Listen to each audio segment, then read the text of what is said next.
Woody Overton, your host of Scorched Justice, the podcast covering the murders of Jessica Lynn Chambers and Ming Sheen Show.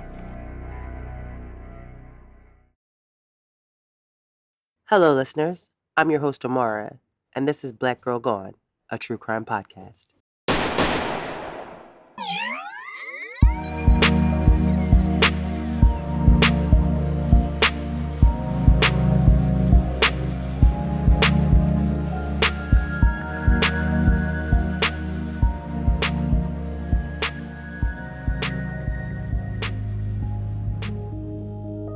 On this episode of Black Girl Gone, we tell the stories of two women who went missing in 2021. When Tiffany Foster disappeared from Noonan, Georgia on March 1st, 2021, she was 35 years old. The day Tiffany was last seen, she left her apartment to go shopping, but Tiffany never returned to her apartment.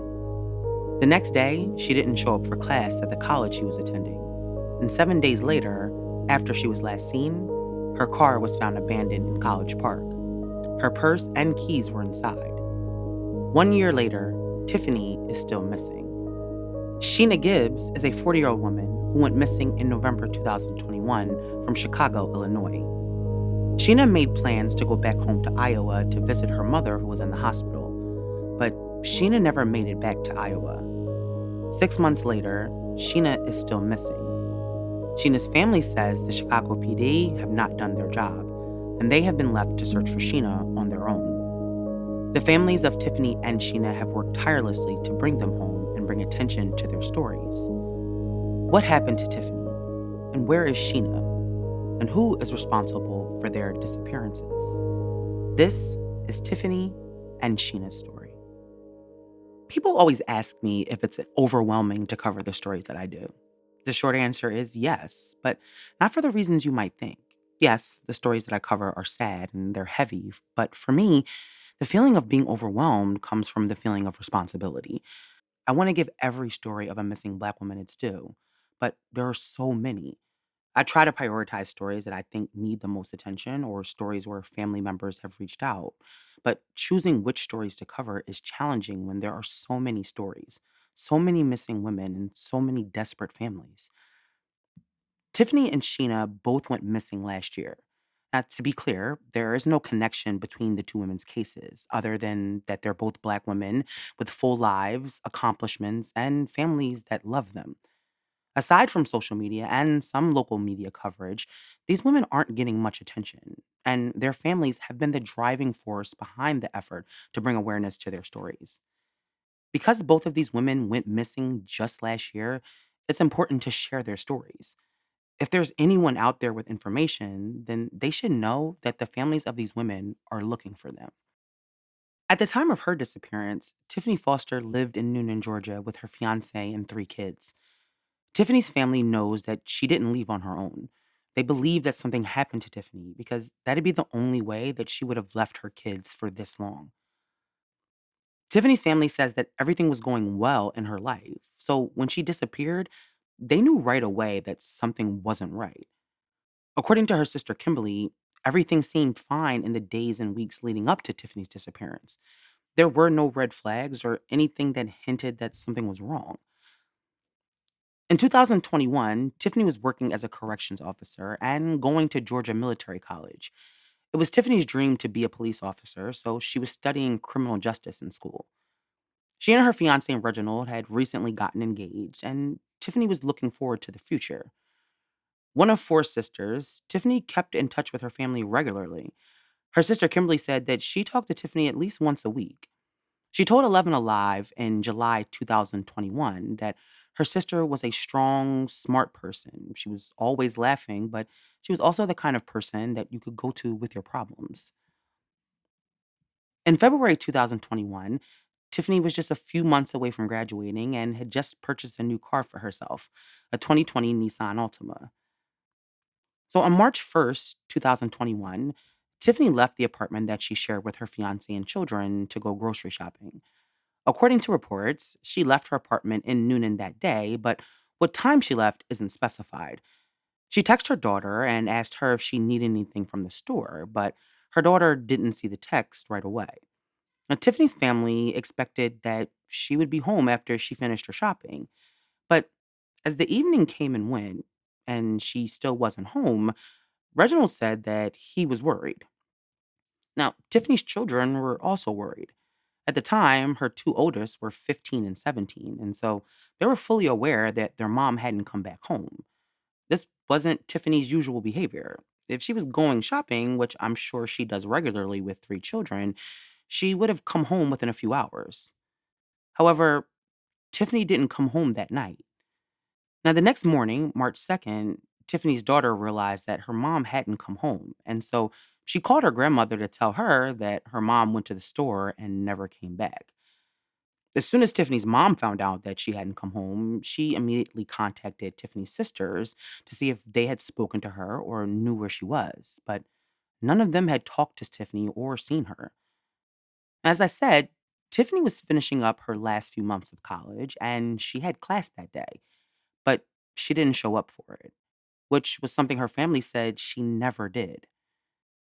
Tiffany's mom, sisters, and kids called her phone back to back, but they didn't get an answer. They all sensed that something was terribly wrong, and so the day after she was last seen, they went to police to file a missing persons report. Between her not coming home, not answering her phone, and missing class, Tiffany's family knew that something was wrong, and so they didn't hesitate. They called police right away. Tiffany, being the devoted mother that she was, would not have willingly left her children without an explanation.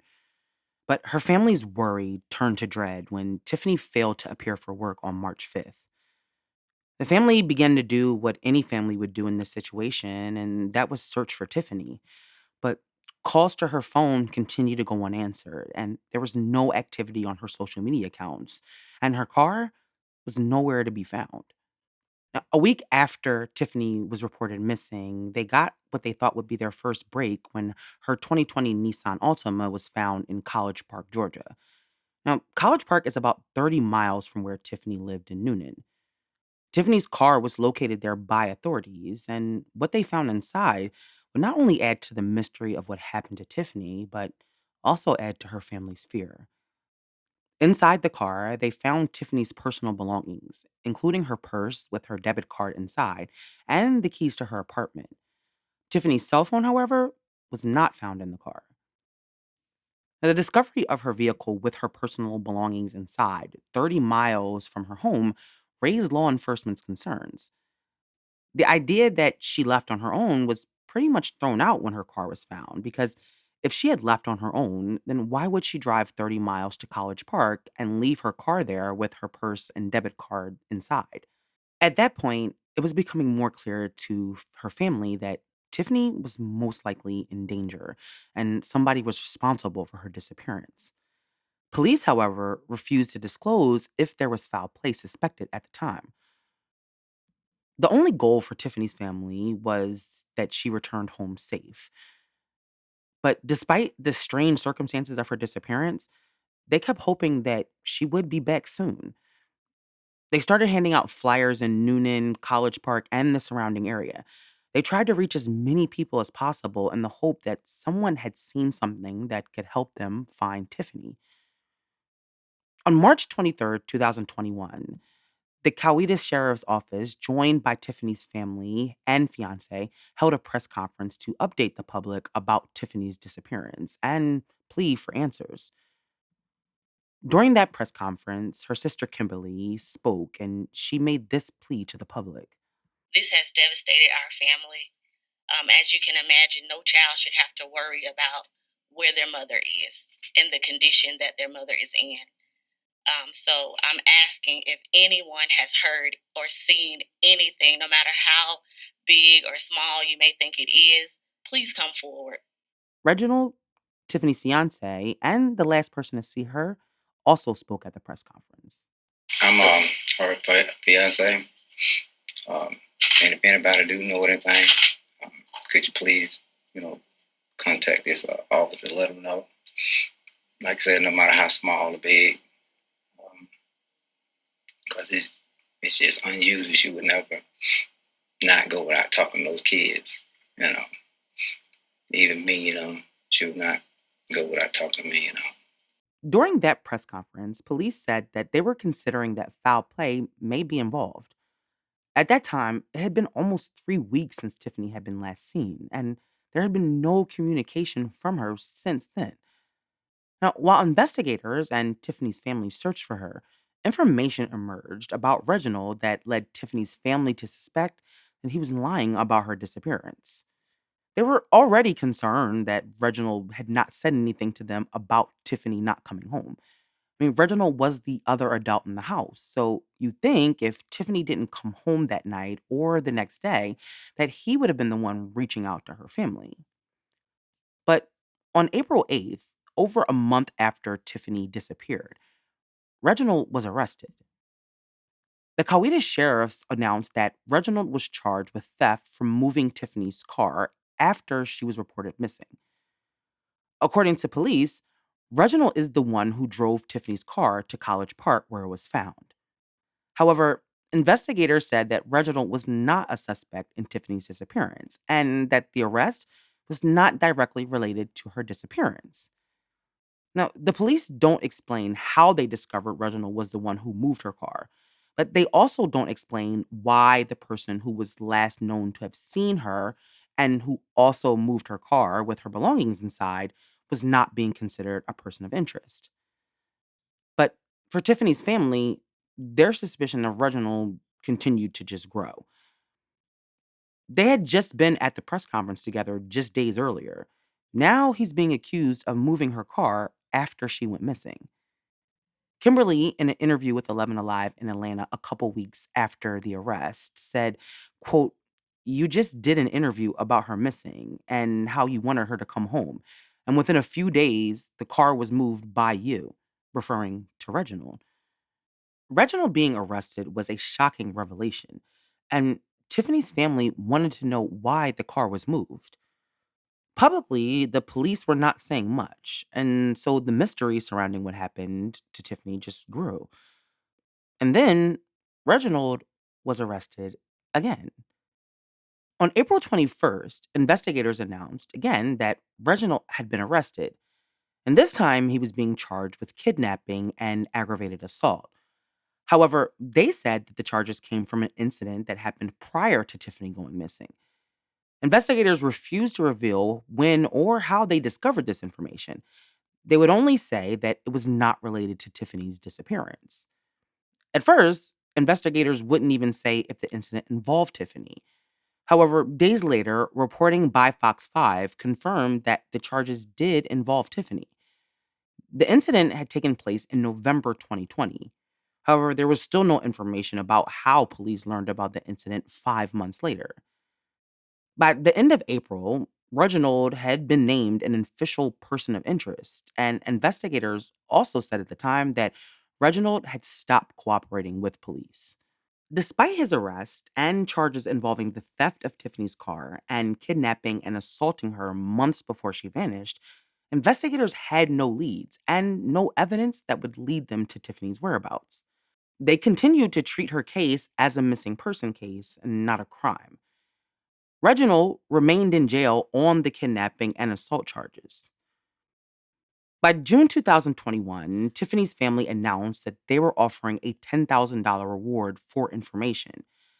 But as the months ticked by, no one came forward with any information about Tiffany.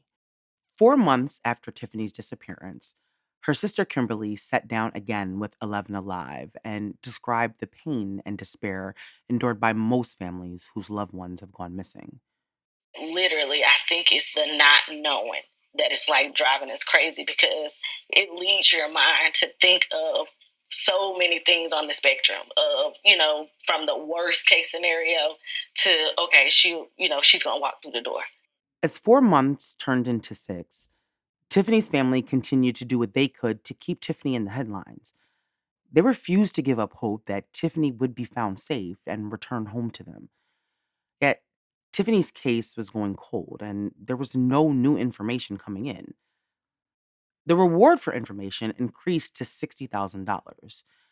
But as the 1 year mark approached, Tiffany's family realized that they were no closer to finding Tiffany. As they marked the anniversary of Tiffany's disappearance, Tiffany's sister Kimberly spoke to Fox 5. And when she was asked about Reginald's potential involvement, she replied that she would never want to accuse anyone, but given Reginald's own behavior, they believed that he knew more than he was telling them. Since Tiffany was last seen a year ago, her family has not given up searching for her. They maintain an active presence on social media and continue to ask the public for any information about Tiffany or where they can find her. Tiffany's case may be a case where police have information but need a key piece, and someone out there may have it. Tiffany is a mother of three, and like her sister Kimberly said, all was going well for her. A year later, Tiffany's disappearance for her children and her family has been devastating. Their once happy lives have been turned completely upside down by this, but they remain hopeful that they will soon get answers. Family and friends of Sheena, the other missing woman in this week's story, know all too well what it's like when someone you love disappears. They too have been fighting to find answers, but Sheena's family has been disappointed by the law enforcement response to her disappearance. 6 months after she was last seen, they're still fighting for detectives to prioritize her case. This podcast is sponsored by BetterHelp. Life can be overwhelming, and many people are burned out without even knowing it. Symptoms can include lack of motivation, feeling helpless or trapped, detachment, fatigue, and more. For me, I know I'm experiencing burnout when I just can't find the motivation to do the things that I love. We associate burnout with work, but that's not the only cause. Any of our roles in life can lead us to feel burned out. And BetterHelp Online Therapy wants to remind you to prioritize yourself. Talking with someone can help you figure out what's causing stress in your life. Therapy can be such a valuable tool, and I encourage everyone to try it. BetterHelp is customized online therapy that offers video, phone, and even live chat sessions with your therapist, so you don't have to see anyone on camera if you don't want to. It's much more affordable than in-person therapy, and you can be matched with a therapist in under 48 hours. Black Girl Gone listeners get 10% off their first month at betterhelp.com/girlgone. That's better, HELP.com/girlgone. As someone who shops for the groceries for my home, I know that finding all your grocery items in one place at an affordable price is almost impossible. But with Thrive Market, I get everything I need and so much more. With Thrive Market, you can shop everything from healthy pantry essentials and sustainable meat and seafood to non-toxic cleaning and beauty products, all delivered right to your door. And if you find a price lower elsewhere, Thrive Market will match it. Thrive Market carefully vets each and every item so you can trust that if they sell it, it's probably the highest quality available. Finding everything you need is easy on Thrive Market because you can filter by 90 plus values and lifestyles to find what works for you. Shop by what you eat and what matters most to you. With over 5,000 food, home, and beauty products, finding what you need is easy with Thrive Market. So if you're looking for plant-based, keto, gluten-free, zero-waste, BIPOC-owned brands, Thrive Market has you covered. I love the selection that Thrive Market offers, and it gives such a wide selection of healthy choices for me and my family. When you join Thrive Market, you're joining a community of 1 million plus members and sponsoring a family in need. And with their fast and free carbon neutral shipping, you also are bettering the planet. Can your grocery store do that? Join Thrive Market today to get 40% off your first order and a free gift worth over $50. That's THRIVE market.com/girlgone to get 40% off your first order and a free gift worth over $50. That's thrivemarket.com/girlgone. thrivemarket.com/girlgone. In November 2021, Sheena Gibbs was 40 years old and living in Chicago, Illinois, when she went missing. Those who are close to her say that her case has been frustrating because the Chicago Police Department has dropped the ball over and over again, and crucial information has been missed or lost as a result. Late last year, when I first learned of Sheena's disappearance, I followed the Help Find Sheena page on Instagram. And in the months since then, I have watched as her family and friends have worked tirelessly to bring attention to her disappearance and demand accountability from the Chicago Police Department. I mean, watching people beg for law enforcement to help in real time is really difficult. In order to find information on their own, her family has been forced to raise money to hire a private investigator. When Sheena was reported missing in November, the information that was initially put out about her disappearance wasn't accurate. However, since then, we have learned more about the day she was last seen and where she was last seen. Now, Sheena Gibbs is originally from Iowa. She grew up there near Davenport in a small town called Muscatine. She was raised there by her mother, who she has a very close relationship with. Eventually, Sheena left Iowa and moved to Chicago, Illinois. Sheena attended Truman College in Chicago before attending Northwestern University of Illinois, and then she ended up at Spoon River College. According to her bio, Sheena was the vice president of the Student Senate at Spoon River, and she graduated from there with honors. Those who know Sheena best describe her as someone who is driven and enjoys helping others. Strong willed and creative, she has the ability to connect with people no matter who they are or where they come from. When Sheena was 25, she was diagnosed with cervical cancer, which she beat, but her experience transformed her into an advocate for other cancer survivors in the same situation as herself. During her 2 decades in Chicago, Sheena volunteered for various organizations and she found her passion in social activism. Her volunteer work included being an HIV/AIDS educator, an ESL tutor, and she also helped raise money to bring clean drinking water to drought prone areas like Africa. Over the years, she has worked as a home health aide and a dance instructor. And in her most recent position, she was responsible for scheduling COVID tests for the University of Illinois Chicago. It was important to Sheena to remain in close contact with her family also, especially her mother. So at the beginning of November, when days had passed without Sheena's phone calls, her family knew that something was wrong. In September 2021, Sheena traveled back home to Iowa to check on her mom, who had been sick for a while. Now, during Sheena's visit home to Iowa, her aunt Leela told the Black News Channel that Sheena had stayed with her for the entire week that she was there. Sheena was worried about her mom's health and she was considering moving back to Iowa so, she could help and be closer to her mom. But Sheena wasn't exactly thrilled about moving back to the small town where she grew up, according to Leela. But she loved her mother, and if she needed to move back, then she would have done that for her. Leela said that Sheena returned to Chicago to figure things out and make a decision about moving back.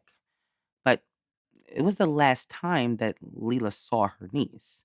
Although there are things that we don't know about the circumstances surrounding Sheena's disappearance, what we do know is that according to her family, the last time that anyone heard from Sheena was November 8th, 2021. And the last time she was seen was November 5th, 2021. According to the information provided by Sheena's family, she was staying at a hostel called Greenleaf House. Now, this hostel is located at Greenleaf Ave and Sheridan in the area of Chicago known as Rogers Park. Sheena's family says that the information that they received is that Sheena had been staying there with a guest. On November 5th, Sheena checked out of the hostel using her credit card. Now, the exact location of Sheena's movements after leaving the hostel are unknown. However, on November 8th, Sheena sent a text message to a friend. In this message, she said that she was making plans to return home to Iowa to help her sick mother. But that was the last time that Sheena was heard from. And she never arrived in Iowa. Sheena was her mother's power of attorney, and she had been told a few days before she was last seen that her mother was in the hospital. And she told her family that she would be back home. Now, according to Sheena's aunt, Sheena usually arrived by bus when she came to Iowa. But in the days following them speaking to Sheena, they had not heard from her. They tried calling Sheena's phone, but their calls were going unanswered, and they were starting to worry because that wasn't her typical behavior. Sheena's family waited a few more days, hoping that they would hear from her. However, when Thanksgiving came and there had still been no word from Sheena, her family knew that something was very wrong. Sheena's family reported her missing, and they began their urgent search to find Sheena. In the wake of Sheena's disappearance, her family turned to social media to search for information. They spoke to friends of Sheena's in Chicago, but no one had any information about where Sheena could be. Having lived in Chicago nearly 2 decades, Sheena had developed a network of friends and associates. They, however, did not know where she was. And Sheena's family did learn through her friends that she was dating someone. But after Sheena was reported missing to police, there seemed to be no sense of urgency on their behalf. Sheena's family began receiving tips and information that they would forward to the police, but it did not appear that the police were following up on any of those leads. At first, they would not even pull Sheena's phone records, telling her family that a court order was needed. But when police learned that Sheena had been seen last at the Greenleaf house just before her disappearance, they did not immediately go to try to obtain footage from the ring camera on the property. Instead, they waited until they couldn't get the footage any longer.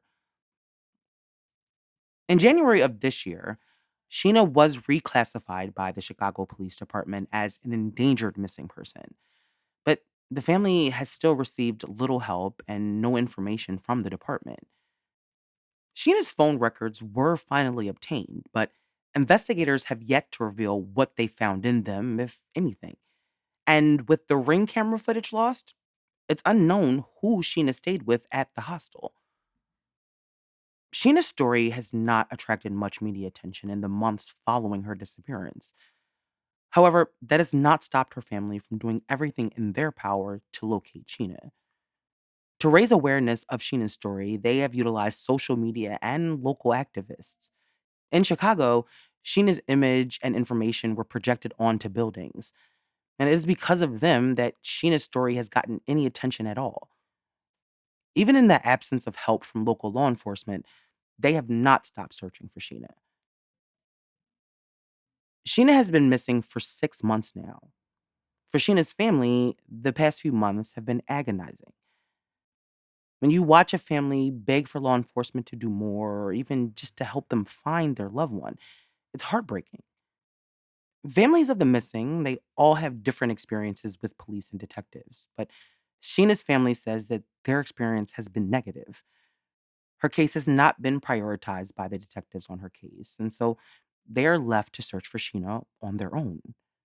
As a result of what the family describes as negligence on the part of the Chicago Police Department, they have begun to fundraise to hire a private investigator. They should not have to raise money for a private investigator, but they have lost faith in the Chicago Police Department and they don't believe that they are actually trying to find Sheena. If you would like to donate, please check the episode notes for the link to the GoFundMe. It may help Sheena's family find answers. In both cases, the families of Tiffany Foster and Sheena Gibbs just want the women to come home. Tiffany Foster has been missing for over a year. Her family believes that her fiance knows something, but until he decides to say something, they are still asking the public for help. Reginald remains behind bars, awaiting trial for kidnapping and assault. Tiffany is now 36 years old, and her children just want her home.